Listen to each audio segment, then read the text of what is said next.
আমাকে একটাই দাবি, রমজানের ফাঁসি চাই, রমজানের ফাঁসি চাই, রমজানের ফাঁসি চাই, রমজানের ফাঁসি। সে একটা নিরীহ লোক ছিল, ভালো লোক ছিল, নিরীহ লোক, ভালো লোক ছিল, শান্তিতে ঘর সংসার করতেছিল। ও শুধু শুধু শুধু আইসা ওরা কুবাই মারছে। এই জন্য রমজানের আমরা ফাঁসি চাই, আকবরের খুনি রমজানের আমরা ফাঁসি চাই, রমজানের ফাঁসি চাই, রমজানের ফাঁসি চাই আমরা, আকবরের খুনি রমজানের ফাঁসি চাই, একটাই দাবি গ্রামবাসীর ফাঁসি চাই, ফাঁসি চাই, রমজানের ফাঁসি চাই, রমজানের ফাঁসি চাই, আকবরের খুনির ফাঁসি চাই।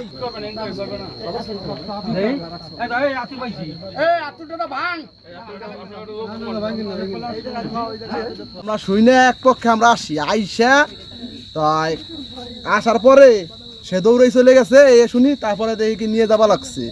এই পর্যন্তই আমরা দেখতে পারলাম দেখার সরকারে। পরে আমরা আজারাটিতে তার বাড়ি হলো খরাদি গোষ্ঠীতে, এই আকবরের বাড়ি হলো খরাদি গোষ্ঠীতে।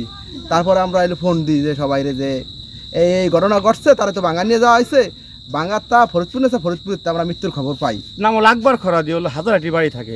অতএব এই জায়গায় দোকান ফাঁসার করে লোকটা খুব ভালোই। তা ওই আমরা বলে এই রমজান হঠাৎ করে ঘরে ঢুকছে, ওরা তো কেউ জানে না, দেখি নেই, এলাকার লোকজন কেউ দেখে নাই। দুইকে শুনছি আর কি। পরে ওই হাতুন না দাদা কান এই ফিলে কোপ দিছে।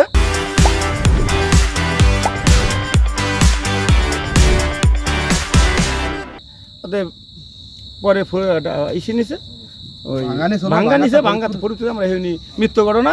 পরে রমজান দৌড়েই গেছে, আমরা ঘরে দিকে দৌড়ে যাই, এটা অতএব কেউ ধরতে পারি নাই। আমার শ্বশুর মনে করেন আইসে, বুঝছেন, এটা মনে করেন যে আমার এখন শ্বশুর, সে লোক আইসে এই রাস্তায়, বুঝছেন। আসার পরে পরে মনে করেন সে যে কোন ভাগে ঢুকছে আর আমরা তারা দেখেও নি, বুঝছেন। আমি আসলে ওদিকে, আমার শাশুড়ি আসলে এদিকে।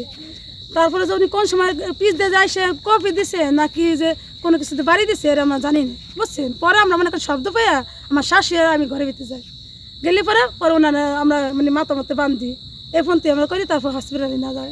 ওই যে রমজান নামের একটা ছেলে, ও আইসে নাকি ওই যে কি জানো আকবর, ওরে নাকি কোপ দিচ্ছে, এতটুকুই শুনছি। তারপরে হসপিটালে নিয়ে গেছে, এই আকবরের স্ত্রী আসমা সাথে করে হসপিটালে নিয়ে গেছে। তারপরে নেওয়ার পরে নাকি মারা গেছে। একটা লোক মারা গেছে, এই মারা যাওয়ার সংবাদ শুনে আমরা ঘটনাস্থলে আসি।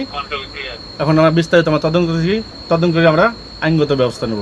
ঘটনার সাথে কে জড়িত, হ্যাঁ, এটা আমরা তদন্ত করিয়া ব্যবস্থা নিচ্ছি আমরা।